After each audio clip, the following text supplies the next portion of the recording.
So, well, it's great to connect here. Thank you so much for taking a minute out. I appreciate it.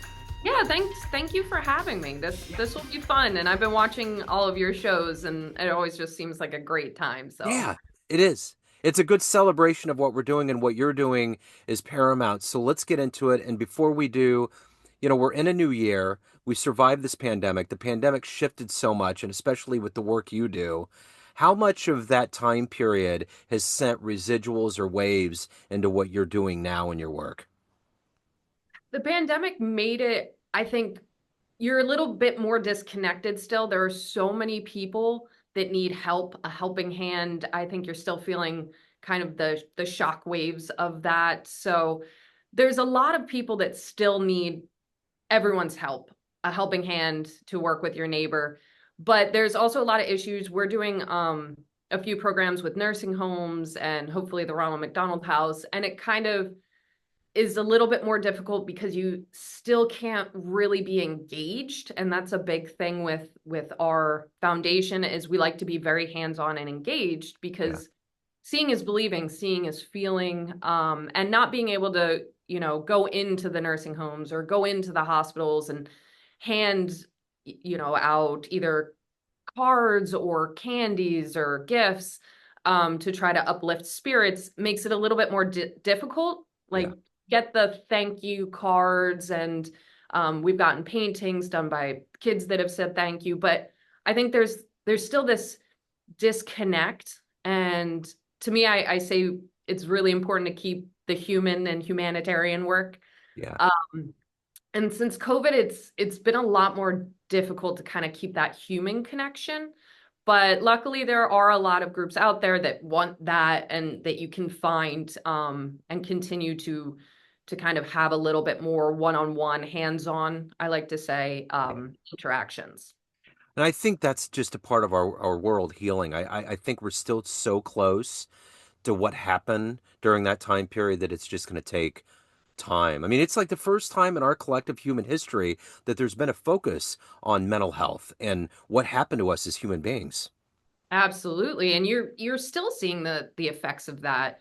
Yeah. I say that, like, our inability to kind of coexist and communicate with one another, I think also stemmed from having our realities being created by social media and that being our way of interacting and text messaging rather than having these human conversations. So I think it's created this allowance of maybe saying things that we wouldn't normally say or doing things that we wouldn't normally do, but also kind of this weird disconnect that causes a lot of anxiety Yeah. and depression. Yeah. So let me get into the heart and soul of what you do on a daily basis. And to do that, I want to put you in front of a bunch of kids because that's where we get kind of to the crux of things. It's career day. They're 10, 11 years old. One of the kids in the back of the room is like, "Hey, what do you do for a living?" How do you answer them? I run our family foundation, and our family foundation's goal is to work with different groups of people that have needs and to figure out creative, unique, sustainable ways to help with these needs locally and globally. And then my other job is I sit with a group of people that work with different embassies around the world and members of government to try to create beneficial conversations amongst different groups of people. So when you were that age, was it always kind of woven into you that this was going to be the world that you were going to work in, or did you have another dream, another idea that your life was going to become?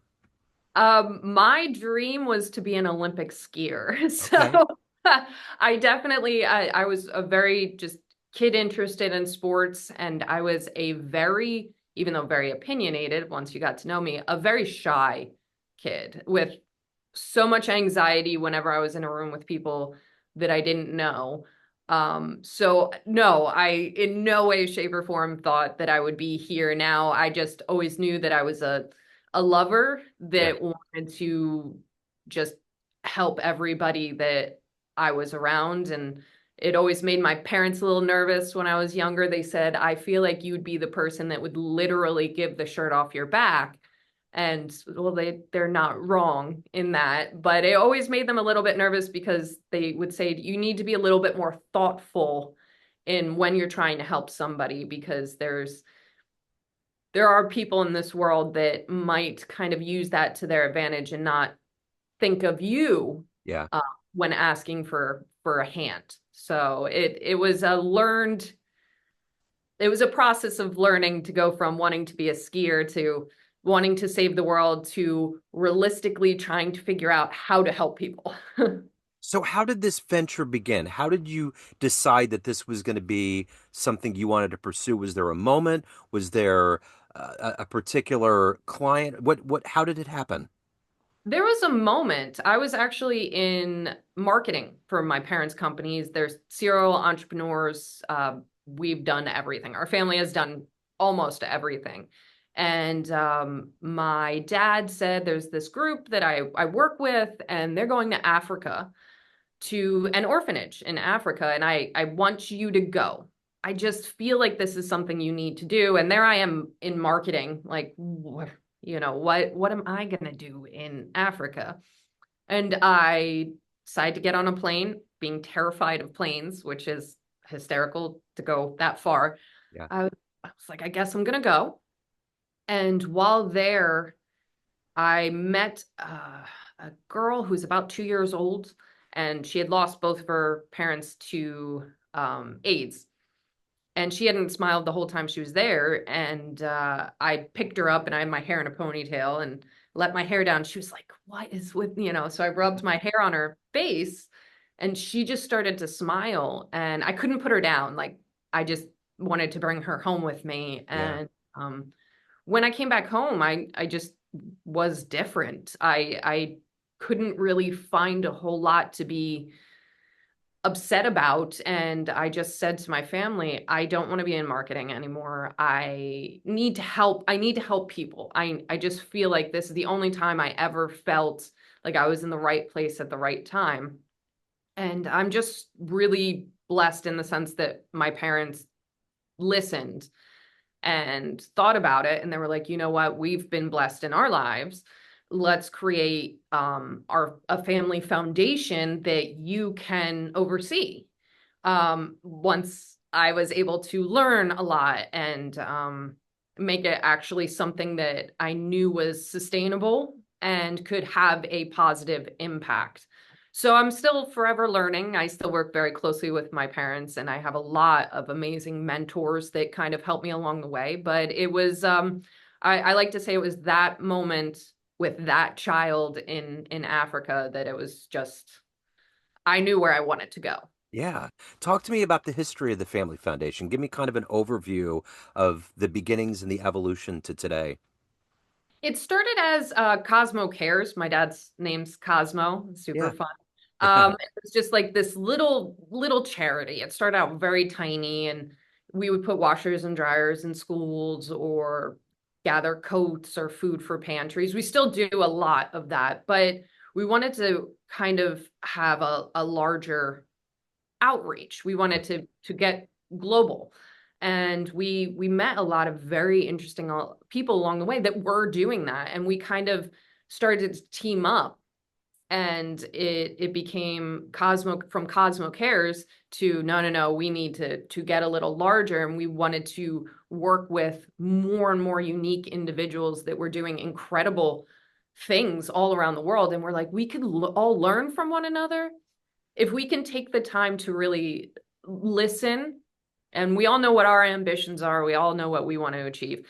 But Yeah. if you take the time to really listen to what everybody's doing and kind of merge them all, we all could have this ability to kind of work together and help a lot of these issues. So we then formed the Family Foundation, and we have a lot of partners all over the world, and we like to keep making those friendships and keep expanding. So our hope is to continue to just get bigger and bigger and see what kind of impact, a positive impact, that we can have on a global and local level.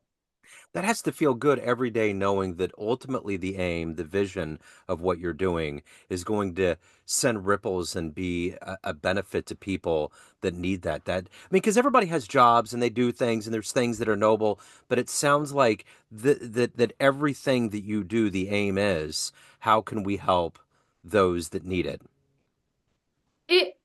have to hang on to that Yeah. because I think that also when you're in the philanthropic and charity world, it's never ending. So you can help somebody over here and then you'll get 65 other emails about all of these other people and you're, in comparison to global issues this big. So a lot of the times actually I feel like a lot of people in the charity and philanthropic world deal with a lot of depression. And it's just kind of a never ending, I wish I could help everybody. And that's not really realistic as much as you want it to be. So you do have to hold on to those days that you wake up and you're just like, I have to say no to this person, or I have to say no to this, and there's no way for me to figure this one out.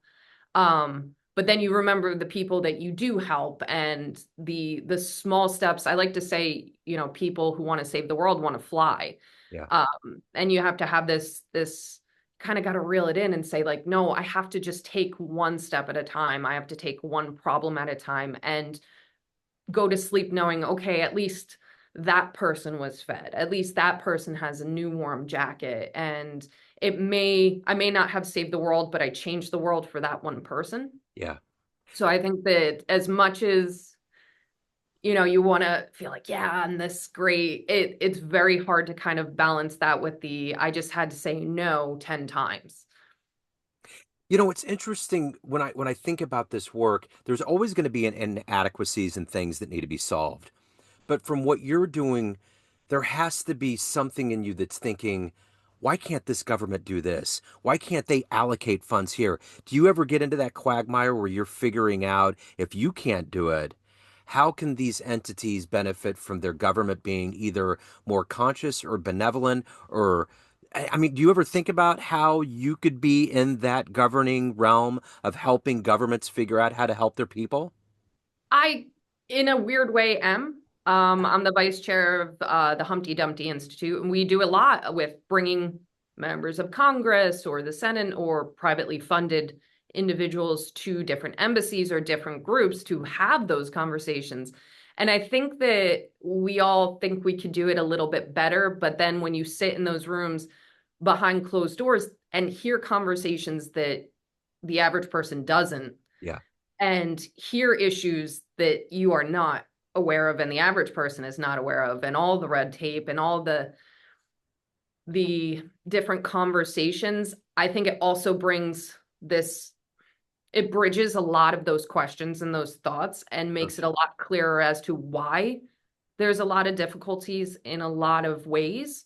um, and then you'll hear both sides. You'll hear the one side argue one way and then the other side argue the other way. And I'm kind of a fly on the wall. I don't partake in any of that, but I'm in a very lucky position that I get to hear those conversations and have that kind of full picture painted in front of you. And I think that when you're able to see it, without interjecting your opinions and without kind of having a say in it, it brings more clarity to issues. So when you're able to see it on a global platform and then incorporate it into your little everyday things that you're doing, Yeah. um, I think it brings a lot more success. I would love, part of me would love to be more engaged, but also the complexities of the global arena and cultures and the idea of this is a problem, Yeah. having that culture say, no, we don't view it as a problem. It's way more complicated, even in the verbiage and cultural differences and how groups want to solve it. So there needs to be this respect and this clarity of don't just react, but listen to one another. And I think the most successful groups are those groups that really listen and learn from one another. But that takes a lot of time. And that takes a lot of foresight to try to make sure that it's sustainable. You're not going to see results in 1 year, 2 year, 3 years. You're going to see results long term. Yeah. And I think that also frustrates a lot of people. Again, going back to the wanting to fly and not realizing that you have to walk. Yeah. Yeah. But yes, it's a frustrating world, but I think that we are learning. There's a lot of people out there willing to learn and kind of set their own ways of thinking off to the side. Yeah. So I think there's a lot of hope if we can continue to have a lot of people willing to engage, learn, and respond, don't react, be thoughtful in what we decide to all do, because there's only one world. Yeah. We're all in this That's together. right. That's right. So, who has been that inspirational force in your life that's propelled you to do this work and to do it at the best of your ability every day? My mom and my dad. Yeah. I think that it's my mom has always encouraged being a woman and a woman in business, and she's dealt with a lot being a woman in business in the 80s and kind of taught me, I didn't know at the time, but the necessity of a thick skin and the necessity of kind of not giving up.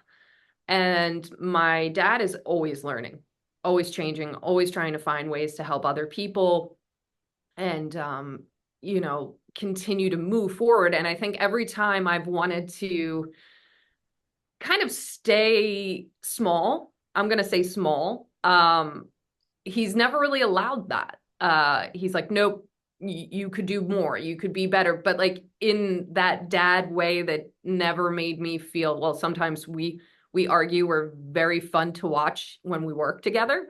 um, Yeah. but he's always kind of inspired me to push a little harder, to try a little bit more. And they work very well together. They really balance each other out. So I really think that it's my parents inspire me to keep trying to have a thick skin and to kind of never give up on myself. Yeah. Because I think that it's very easy to do that as a woman, but also as a gay woman in a global world, that, sometimes people don't want to see you succeed. Yeah. Uh, so my family, including my brother, who left the companies to go off to do, he started his own gym and he's just so happy. Yeah. There are so many people in my family that just continue to inspire me to follow my dreams, but help everybody I can and be humble along the way. So I like to ask people if they could meet anybody on the planet, who it would be and why, and if how it would benefit them. And you've been fortunate enough to meet people like Bill Clinton and Pope Francis. There's been so many people. What transcendent figure have you met that just unexpectedly had an effect on you? I mean, everybody is, but was there somebody that you just didn't expect was going to have that sparkle that was going to motivate and change your course, maybe? That's so hard to call somebody out individually. Sure. I feel like it's always. I've met so many people with the humanitarian awards that we give out at the Super Bowl, Yeah. I, that are just in the audience that are just doing incredible things. Um, Made a lot of awesome friends that are out there. My friend Johnny Daniels is doing great things for the Jewish community around the world. He's an inspiration. Um, I feel like there's so many Sure. incredible people, Yeah. um, and down to my wife, who just is so resilient in what she does every day. And I'll be like, "Can I help you with that?" And she's like, "No, I got it." I'm just always impressed with anybody who just grinds grinds and does what makes them happy and are just good people that Yeah. I every day I meet a person that's just doing the best that they can, and I'm inspired by that. Yeah. Well, I think that's the beauty of this modern world of podcasting. I noticed that there's so many, the media wants to divide so often and they faction us out into two groups. But I think we're all more closely aligned going towards a lot of the same things. I think there's a lot of hope out there in the regular person to, a dignitary. So I think and all of us have to come together, like you said, in this one world to synergistically try to zap some of these issues that are going on that the foundation's taking care of and it's helping get rid of. Absolutely. And I mean, a lot of the things that we come up against, natural disasters, the fire is not asking, are you Republican? Are you Democrat? Hunger Yeah. does not ask, are you Republican? Are you Democrat? Are you liberal? Are you conservative? And I think that the question really comes down to how much can you set aside? How much self-control do you have for something that is much greater than you? Yeah. And if you want to have a positive impact, it's fine to have your opinions. It's fine to feel the way that you do. I respect that. I will forever fight for a person to have their ability to say what they want to say and feel the way they want to feel without harming another individual. But I think that it's very, very important to realize that if you want to have effective change, it has to be without discrimination. Yeah. You can't do that and say you want a better world. You can't do that and say you want to help people or that you're empathetic or compassionate, because if you really are those things, you need to practice what you preach. Yeah. You need to then be those things. I'm not saying that it's easy. There's people that I have sat with that have made comments about gays, who have made comments about, all different women. And it does get difficult because as a gay woman, I'm like, well, what do you mean that women should step aside or be quiet? Or what do you mean that gays are mentally unstable? Or you want to fight every battle, but it's like, no, this is also an individual that I could work with to build a school Right. or feed something greater than myself. And it's difficult, but it's this beautiful power of self-control that we all have the ability to. And when you're able to do it, you have more confidence in yourself and the way you feel. You have Yeah. more confidence in being in a room with anybody because Yeah. you don't get as boily on the inside. You're like, okay, that's fine. Yeah. I can be an example as to why that opinion might be wrong. Right. That's And it. in order to do that, I'm not going to be screaming at you as to why you're wrong. I'm going to respect you as an individual, and I hope to be an example as to why you might be wrong.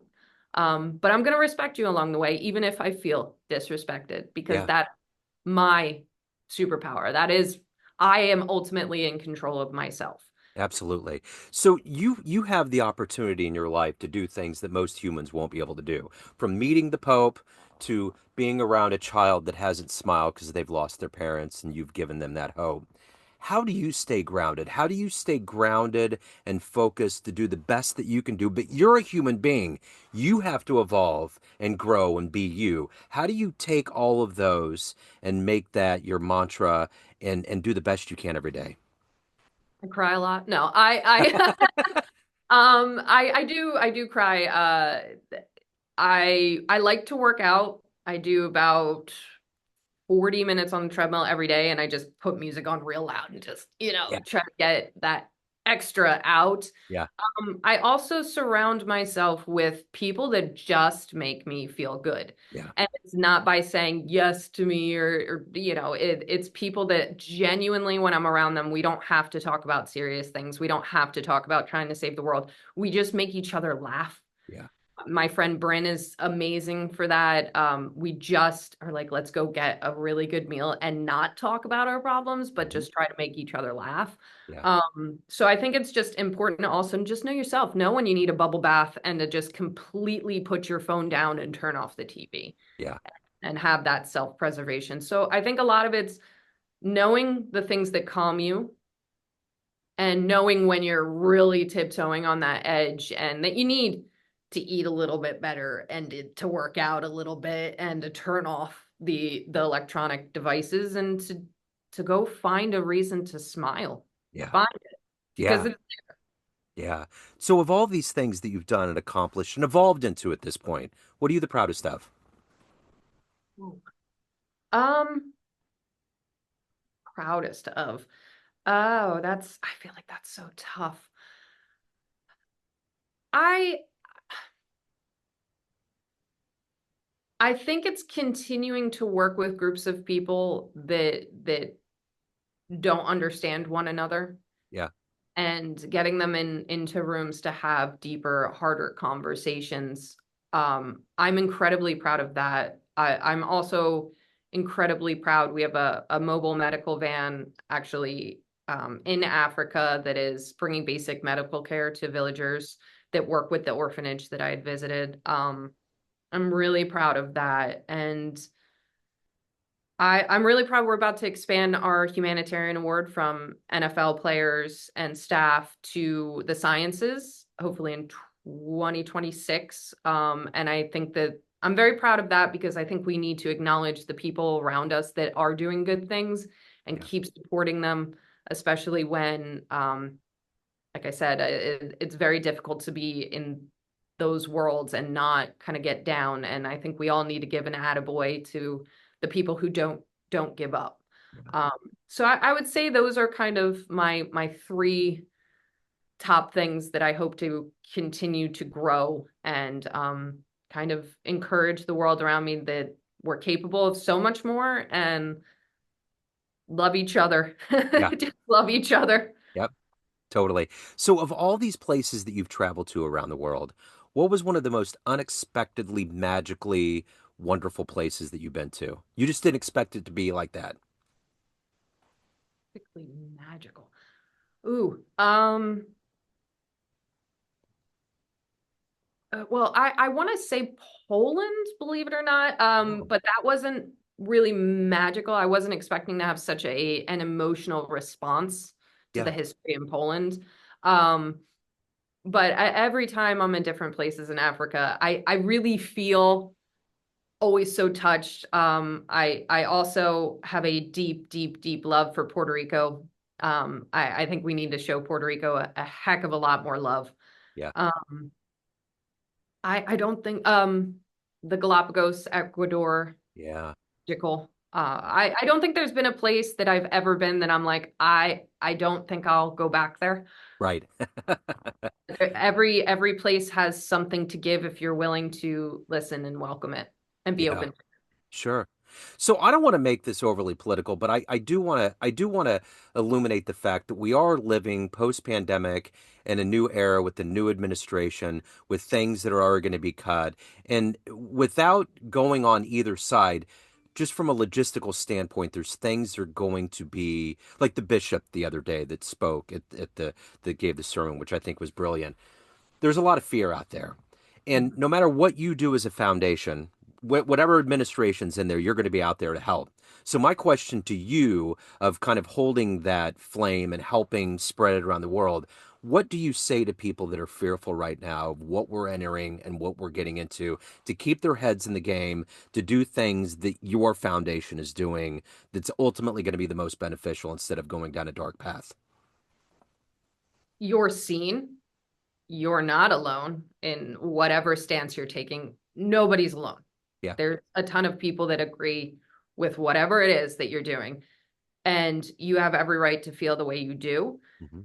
It is very important to take care of yourself and not give up hope. Yeah. Don't give up hope. That hope is always, always there. And if you don't see it around you, be it. Yeah. I think that sometimes we shine the brightest when we can shine for somebody else. So don't give up hope, no matter what it is. You're not alone, and just keep going. No matter what happens, there's no reason to give up. There's always a light at the end of the tunnel, and there's always something beautiful in the world. You just have to look for it. And things always change. I think sometimes there's this weight of permanence that gets in, but the bottom line is that things will always change. There's always going to be, another sunrise. There's always going to be a different human being that's going to inspire you out there. Absolutely. And I've had a few friends being very scared of the things that have coming up. And I say that if you can look at history, really educate yourself on the history, politics is a swinging pendulum. Yep. You can't guarantee the amount of time till it swings back, but this is what we do. This is Yep. our history. We've always done this. Yeah. Sometimes it gets a little bit more intense and a little more extreme than other times, but you have an opportunity. You have an opportunity to kind of put out fires to ease people's thoughts. And again, you have an opportunity to be an example. And to be an example, you need to have self-control and restraint, which is very difficult. I understand. But be strategic in whatever it is you want to do, who Yeah. you want to be. You need to educate yourself, and that goes beyond just titles of things on social media. Social media is an algorithm, guys. The more you click on one thing, the more you're going to see it. It's not the real world. Go out in the real world and talk to people. And if it's something you don't feel like you can talk about, just be honest with another individual and say, I don't want to talk to you about this. Yeah. I don't want to argue. I'm not capable, or I don't have enough information. There's nothing wrong with saying to somebody, I don't have enough information about this to really have a stance, or rather than screaming at somebody, no matter what the case is, to say, I'm not emotionally in a position to have this conversation. And I also don't think it's necessary to have it affect our relationship. Yeah. And that's self-control. And Sure. it's the beautiful thing to Yeah. have. And Yeah. you don't have to destroy people. You don't have to destroy anything to feel either superior or more knowledgeable. Just let people be, Yeah. stay calm, stay compassionate, and keep educating yourself. Yeah. Keep digging in the news and history. Please God, educate yourself on history, and in a weird way that might allow you to relax a little bit. And if it's something that you're incredibly passionate about, find ways to utilize that passion in an appropriate manner. Yeah. So let me ask you this. At the end of the day, Morgan, everyone has a perception of you. Family, friends, clients, colleagues, everyone that knows you, but you run the show. What is your perception of you? Who do you think you are? I'm somebody that takes work seriously, but I will always have a sense of humor. Yeah. I have a very wacky sense of humor, and my friends that know me know, like, I like to go out and have a good time and let loose. And when I need to get busy, when I need to get professional, I will. Um, I've made jokes in front of congressmen. I still will joke around. I still will be human. I'm not all uptight. So, I'm serious when I need to be, and very passionate and very opinionated. But you have to know me for me to share a lot of those things and that side of me. So if you get to see me being wacky and fun and making political jokes, I consider you a buddy. I love it. So both of us respectively are entering championship weekend. We get to celebrate our teams. So my question to you is this. We get off the call, time machine pulls up in front of your house. You can go anywhere in the history of the NFL and see one game. Where are you going? Oh, when the Eagles won the Super Bowl. Okay. All right. Go What Birds. was well, hold on. I was that Carson Wentz that did that one? Was Yeah. was So, just a little fun fact. My son, who's on the spectrum, he's a huge, huge Chiefs fan. So we go up and see them at training camp. He came over to me and like hobnobbed with all of them. There was a big glut. It was the last day of camp. So he comes over and he has this towel. And I was like, let me see who you saw. And he pulls it up and I was like, is that Carson Wentz? And he was like, yeah, I got his towel too. Carson threw him his towel at training camp. So I have it in my office. I just actually yesterday I was like, all right, this is good luck. I'm going to keep Carson's towel right here for the weekend. So there you go. No matter what, you win. There you go. We got good sweat in our presence. So this has been great. Morgan, thank you so much for opening up. Thank you for the work you're doing. I appreciate it. And best of luck in this new year. Thank you so much. It was an honor to be here, and I hope we continue our friendship. Absolutely.